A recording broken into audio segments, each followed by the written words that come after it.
فرمانے آخری نبی رسول ہاشمی صلی اللہ تعالی علیہ وآلہ وسلم ہے، مسلمان جب تک مجھ پر درود پڑھتا ہے فرشتے اس پر رحمت بھیجتے رہتے ہیں۔ اب بندے کی مرضی ہے کم پڑھے یا زیادہ۔ یہ کیسا فرمان ہے، اور چند جملوں میں کیا کمال کی بات کر دی ہے کہ کتنی رحمتیں چاہیے، کب تک رحمتیں چاہیے، اب تمہاری مرضی ہے۔ جتنا پڑھنا ہے تمہیں کم پڑھنا ہے تو کم پڑھو، یا زیادہ پڑھنا ہے تو زیادہ پڑھو۔ مثال دیتا ہوں، دنیاوی مثال ہے چوٹ کرنے کے لیے، کہ کوئی بندہ آپ کے سامنے کھڑا ہو جائے، ہاتھوں میں اس کے پیسوں کی گڈیاں ہوں، ہزار ہزار کے نوٹ ہوں، کہتا جائے جتنے درود پڑھو اتنے 1000 روپے دوں گا، اب تمہاری مرضی ہے کتنے پڑھنے ہیں۔ تو بندہ کہے گا یار یہ گڈیاں تھوڑی تھوڑی اور لے آؤ، میں پڑھتا ہی رہوں گا، میں نے نہیں چپ ہونا۔ ہر درود پر 1000 روپے، ایک درود پڑھے 1000 پکڑا دے، دوسرا پڑھے دوسرے پکڑا دے، تیسرا پڑھے تیسرے پکڑا، اور کتنے پڑھنے ہیں؟ ہم کہیں گے باقی سارے کام ختم، اتنے سارے پیسے مل جائیں گے۔ نبی پاک نے کیا خوبصورت بات کی ہے کہ بندے کی مرضی، جب تک درود پڑھتا رہے گا رحمتیں برستی رہیں گی۔ مجھے سچ بتاؤ، دنیا کے 1000 2000 5000 لاکھ 2 لاکھ کیا بیچتے ہیں میرے اللہ کی رحمت کے آگے؟ جس کے ساتھ رحمت الہی ہو جائے اس کے تو سارے غم دور ہو جائیں گے نا۔ اصل میں ہم لوگ ہیں فوری رزلٹ چاہنے والے لوگ، ہمیں لگتا ہے یار ابھی درود پڑا ملا تو کچھ نہیں ہے۔ دنیا میں جو چیز فوراً ملتی ہے بندہ فوراً وہ کام کرتا ہے۔ دیکھیے یاد رکھیے، کچھ معاملات وہ ہیں جن پر ہمارا ایمان اور یقین ہونا بہت ضروری ہے۔ ہمارا پورا جو اسلام ہے نا، وہ آپ اگر دیکھیں تو ہم غیب پر ہی تو ایمان لائے ہیں، ہم اللہ پر ایمان لائے ہیں، اللہ کو دیکھا تو نہیں ہے۔ ہم رسولوں پر ایمان لائے ہیں، ہم نے رسولوں کو بھی نہیں دیکھا۔ ہم نے قرآن پاک نازل ہوتے ہوئے بھی نہیں دیکھا، ہم نے یہ بھی مان لیا یہ قرآن آسمانی کتاب ہے، اللہ کی کتاب ہے۔ قیامت دیکھی نہیں اس پر ایمان ہے، دوزخ دیکھی نہیں، جنت دیکھی نہیں، اتنی ساری غیب کی چیزوں پر ایمان ہے۔ اور انسٹنٹلی فوری طور پر جو رزلٹ آتا ہے وہ فوراً کرتے ہیں۔ جو نبی پاک کے سچے وعدے ہیں اس پر بعض اوقات عمل نہیں کرتے۔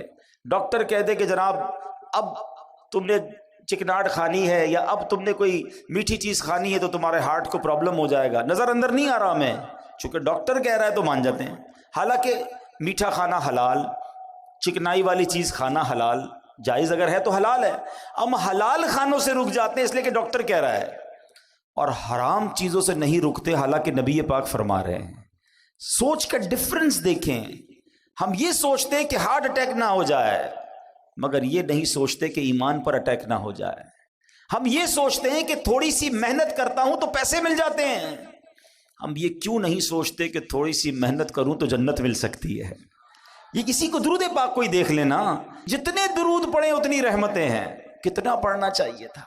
ذرا مل کر کہیے سبحان اللہ، الحمدللہ، اللہ اکبر۔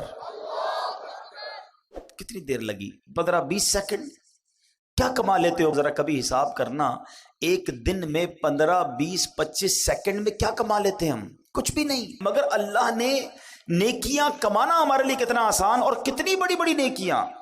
حدیث پاک کا مضمون ہے جو ایک بار سبحان اللہ کہے جنت میں درخت لگا دیا جاتا، ایک بار الحمدللہ کہے جنت میں درخت لگا دیا جاتا، ایک بار اللہ اکبر کہے جنت میں درخت لگ جاتا۔ کتنے درخت لگانے چاہیے تھے، لیکن پھر بھی نہیں۔ تھوڑی دیر تک جذبہ آتا ہے، بندہ تسبیح نکالتا ہے، پھر بھول جاتا ہے، پھر دنیا میں لگ جاتا ہے، پھر موبائل میں لگ جاتا ہے، پھر سوشل میڈیا ہے اور ہم ہیں اور غفلتیں ہیں۔ نہ کریں ایسا، زندگی بڑی مختصر ہے، اچانک چلے جائیں گے، میں بھی چلا جاؤں گا، آپ بھی چلے جائیں گے۔ اللہ کرے یہ ذہن بن جائے کہ بس خوب نیکیاں کما کر جانا ہے، اتنی نیکیاں لے کر جاؤں کہ جب قیامت کے دن جاؤں تو شرمندگی نہ اٹھانی پڑے۔ اللہ ہمیں کثرت سے ذکر و درود کرنے کی توفیق عطا فرمائے۔ آئیے مل کر محبت کے ساتھ بآواز بلند درود پاک پڑھ لیں۔ صلو علی الحبیب صلی اللہ تعالی علی محمد صلی اللہ علیہ وسلم۔ ورد لب ہر دم درود و سلام ہو، ورد لب ہر دم درود و سلام ہو، یا شہ عرب و عجم کر دو کرم، آمین۔ پیارے اسلامی بھائیوں، قرآن مجید فرقان حمید، ہر پارہ، ہر رکوع، ہر سورت، ہر آیت اور ہر لفظ ہمارے لیے اللہ کی بہت بڑی نعمت ہے۔ قرآن کی شان سبحان اللہ، یہ کلام اللہ ہے، یہ سب سے بڑا نبی پاک علیہ السلام کا معجزہ ہے، اور یہ ہم پر اللہ کریم کا بہت بڑا انعام ہے۔ قرآن کے اتنے فضائل ہیں کہ میں ساری رات اگر صرف قرآن کی فضیلتیں ہی بیان کرتا رہوں تو ختم نہیں ہوگا، مگر ایک جملہ مولائے کائنات شیر خدا کرم اللہ تعالی وجہ الکریم کا اتنا کمال کا ہے کہ جس کو کہتے ہیں دل کے تار چھیڑ دیتا ہے۔ آپ کیا خوبصورت انداز میں قرآن کو سمجھاتے ہیں، شیر خدا ہے نا، علم کا، وہ کہتے ہیں نا نبی پاک فرماتے ہیں میں علم کا شہر ہوں اور علی اس کا دروازہ ہے، تو باب علم ہے نا۔ کہتے ہیں جب میرا جی چاہتا ہے کہ رب مجھ سے بات کرے، کتنی بڑی بات ہے، اللہ سے ہم کیسے بات کر سکتے ہیں؟ کمیونیکیشن ود اللہ سبحانہ و تعالی۔ آج بڑے آدمی سے بات نہیں کر سکتے، نمبر نہیں ملتا، نمبر ملتا ہے تو فون نہیں اٹھتا، بیچ میں سیکرٹری، بڑے پرابلمز۔ اللہ سے بات کرنی ہے اور اللہ ہم سے بات کرے، کتنا کمال کا جملہ ہے۔ فرماتے جب میرا جی چاہتا ہے رب مجھ سے بات کرے، میں قرآن پڑھنے لگ جاتا ہوں، اور جب جی چاہتا ہے میں رب سے بات کروں، میں دعا کرنے لگ جاتا ہوں۔ ان دونوں کاموں میں کوئی زیادہ مشکل نہیں ہے۔ قرآن کیا ہے؟ کلام اللہ ہے نا، اللہ کا کلام ہے، تو گویا رب تم سے کلام کر رہا ہے، اور جب تمہیں رب سے بات کرنی ہے تو ہاتھ اٹھاؤ اور دعا مانگنا شروع کر دو، تم رب سے بات کرنا شروع کر دو گے۔ تو کلام اللہ کی تو کیا بات ہے۔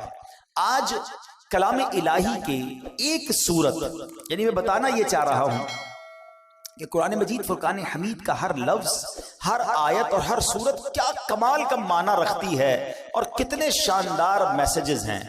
آج قرآن پاک کی ایک بڑی مختصر صورت ہے، مگر اس صورت میں ہمارے لیے کیا کیا میسیجز ہیں اور کیسا دل ہلا دینے والا پیغام ہے، آئیے آج وہ آپ کو بتاتا ہوں۔ خادم مصطفیٰ صحابی رسول حضرت انس بن مالک رضی اللہ تعالیٰ عنہ فرماتے ہیں کہ پیارے آقا مکی مدنی مصطفیٰ صلی اللہ تعالی علیہ وآلہ وسلم کی مبارک عادت تھی کہ اگر کوئی صحابی 3 دن تک بارگاہ رسالت میں حاضر نہ ہوتے تو آپ ان سے متعلق پوچھتے کہ وہ کہاں ہیں، اور اگر وہ سفر پر ہوتے تو ان کے لیے دعا فرماتے، اگر مدینہ پاک میں ہوتے تو ان سے ملاقات کے لیے تشریف لے جاتے، اگر کوئی صحابی بیمار ہوتے تو میرے آقا ان کی عیادت کے لیے تشریف لے جاتے۔ ایک بار کا واقعہ کہ ایک انصاری صحابی رضی اللہ تعالیٰ عنہ 3 دن تک بارگاہ رسالت میں حاضر نہ ہوئے۔ نبی پاک علیہ الصلوۃ والسلام نے صحابہ سے پوچھا کہ وہ کہاں ہیں، نظر نہیں آ رہے۔ کہا حضور وہ تو شدید بیمار ہیں۔ یہ خبر سن کر سردار انبیاء محبوب خدا صلی اللہ تعالی علیہ وآلہ وسلم نے حضرت ابوبکر صدیق اور حضرت عمر فاروق اور چند دیگر صحابہ کو لیا اور ان کی عیادت کے لیے تشریف لے گئے۔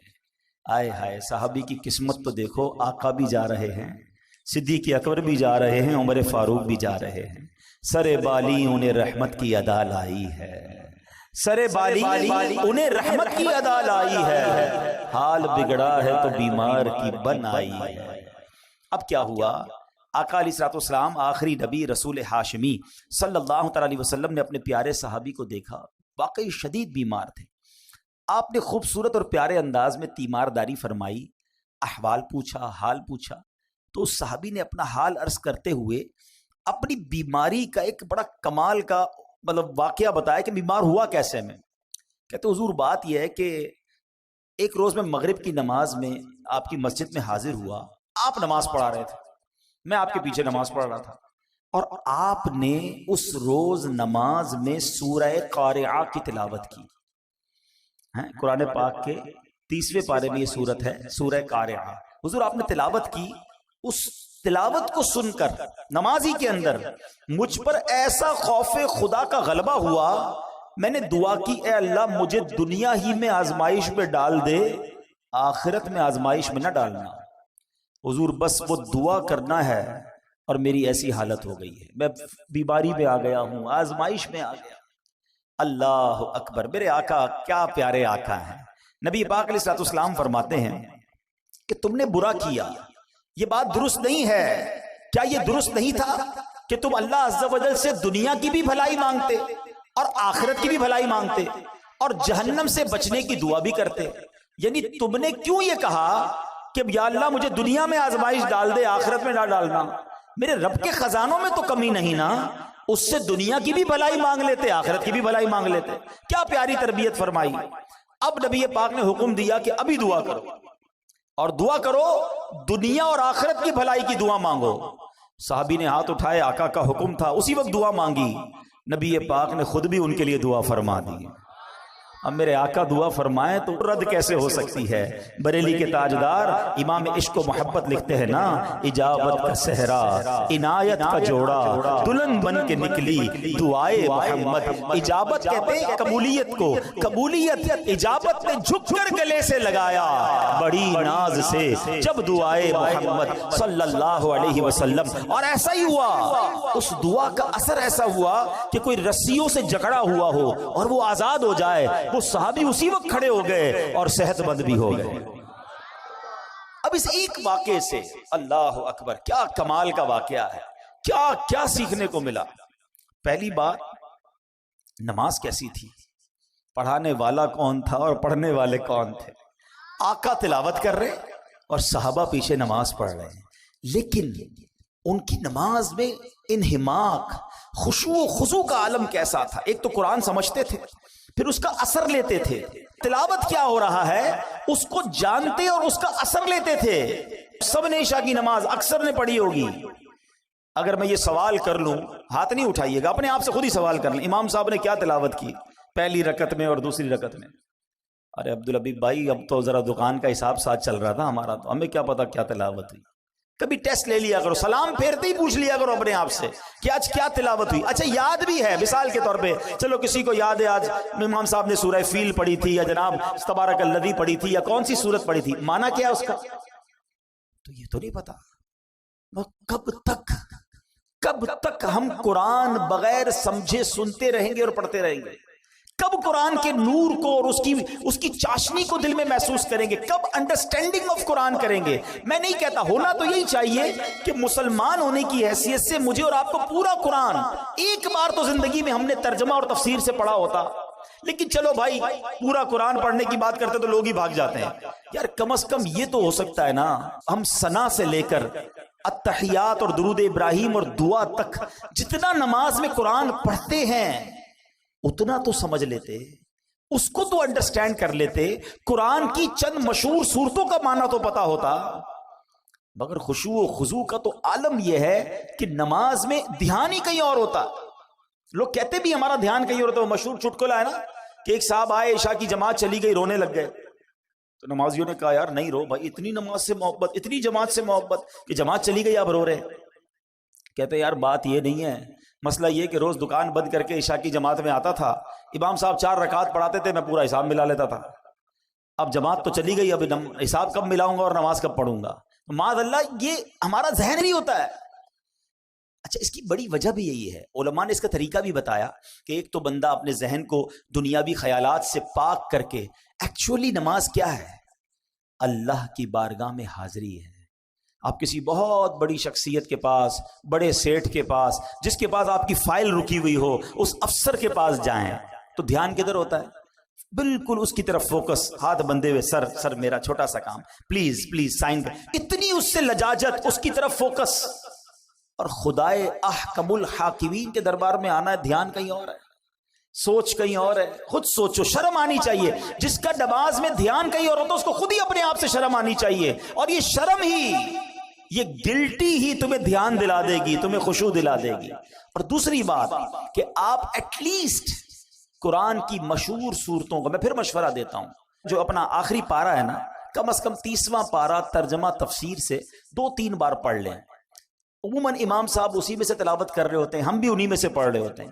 آپ جب پتہ چلے گا نا کہ آپ بات کیا کر رہے ہو، الحمدللہ رب العالمین الرحمن الرحیم مالک یوم الدین، اب آپ قرآن کے ساتھ ہوں گے، نور کے دریا میں تیر رہے ہوں گے. رحمان کی بات ہو رہی ہے، رحیم کی بات ہو رہی ہے، یوم الدین یعنی قیامت کے مالک کی بات ہو رہی ہے. اب اللہ سے التجا ہو رہی ہے، ایاک نعبد و ایاک نستعین، اے اللہ ہم تیری ہی عبادت کرتے ہیں، تجھی سے مدد چاہتے ہیں. اب آگے چلیں گے، اے اللہ اس راستے پر چلا دے جو تیرے پسندیدہ بندوں کا راستہ ہے، اس راستے سے بچا لے جو تیرے غضب غضب والوں کا راستہ ہے. اب جناب رحمت کی آیتیں آئیں گی, دل جھومنے لگے گا, عذاب کی آیتیں آئیں گی, آنسو بہنے لگیں گے. واللہ میری بات کو سمجھ لو, جس کو قرآن سمجھ آنے لگ گیا نا, کبھی کبھی جب اچھا قاری تلاوت کرتا ہے, امام صاحب تلاوت کرتے ہیں نا, جن کو قرآن سمجھ آ رہا ہوتا ہے نا, وہ کہتے ہیں امام صاحب رکوع میں نہ جائیں, اور تلاوت کریں, اللہ کی اور باتیں سنائیں, ہمیں اور قرآن کی باتیں سنائیں, کیونکہ قرآن کے ساتھ وہ اٹیچ ہو جاتے ہیں. لیکن جس کو انڈرسٹینڈنگ ہی نہیں ہے, اس کو کیا فائدہ ہوگا؟ پلیز قرآن سے ایسی دوستی کرو.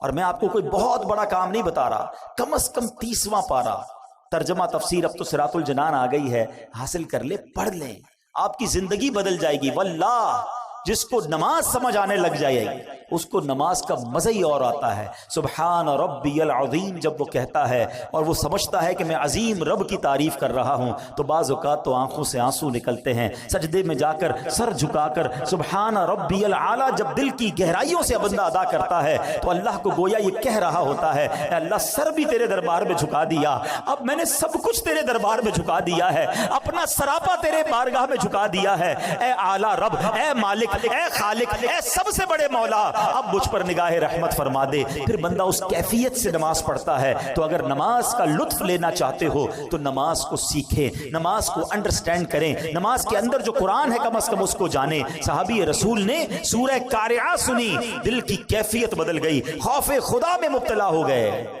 یہ بات ہمیں اس واقعے سے سیکھنے کو ملی. اب ایک اور بات جو اس بات سے سیکھنے کو ملی کہ دعا کیا کرنی چاہیے. کچھ لوگ بڑے نادان ہوتے ہیں, کہتے بس یا اللہ یہ کام کر دے, بھلے وہ نہ کرنا, یہ کام ہو جائے باقی بھلے خراب ہو جائے. کیوں خراب ہو جائے؟ اچھا معاذ اللہ کچھ لوگ اپنے لیے بد دعائیں کر رہے ہوتے ہیں. پہلے ایک بات سمجھ لو, ہمیں نہیں پتا ہوتا کون سا وقت قبولیت کا ہوتا ہے.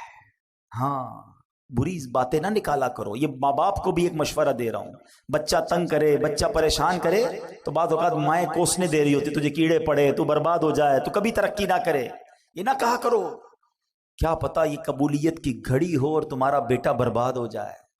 اچھی بات, اللہ کی بارگاہ میں اچھی باتیں اور اچھی دعائیں کرنی چاہیے, اور اپنے لیے بھی ایسا ہی کیا کریں. کیسی دعا کر دی کہ یا اللہ دنیا میں آزمائش میں ڈال دے, آخرت میں مت ڈالنا. ارے میرے رب کے خزانے بہت بڑے, اس سے مانگو نا. ربنا آتنا فی الدنیا حسنہ وفی الآخرۃ حسنہ وقنا عذاب النار. اے اللہ دنیا بھی اچھی کر دے, آخرت بھی اچھی کر دے, عذاب قبر سے بھی بچا لے. رب سے مانگو, مانگ کریم سے رہے ہو. ہمارے پاس پیسے تھوڑے ہوتے ہیں, ہمارے اور آپ کی اتھارٹی تھوڑی ہے, ہمیں لگتا ہے یار اس سے ایک چیز مانگوں گا دے دے گا, دو مانگوں گا دے نہیں سکے گا. بندہ کہتا ہے ایک ہی لے لو یار. دنیا والوں میں چلتا ہے.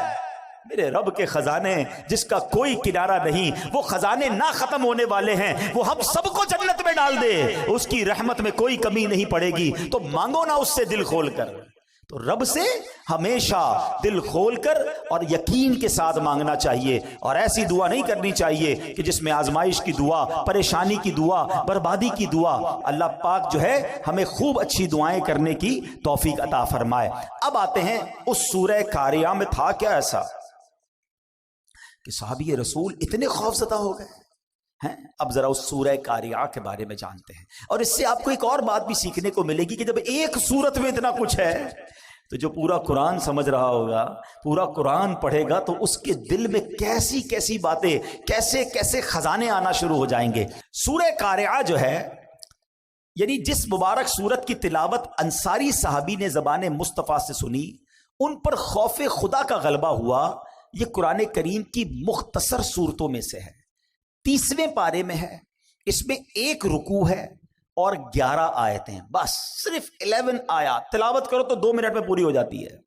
اور اس سورت میں قیامت کی ہولناکیوں کو بیان کیا گیا ہے. اور سورہ قاریہ کے مضامین کے لحاظ سے 3 حصے بنتے ہیں. نمبر 1 قیامت کی ہولناکیوں کا بیان ہوا. دوسرے حصے میں اس بات کا بیان ہوا کہ جب قیامت آئے گی تو اس وقت دنیا کی کیا حالت ہوگی, ایٹماسفیئر کیسا ہوگا.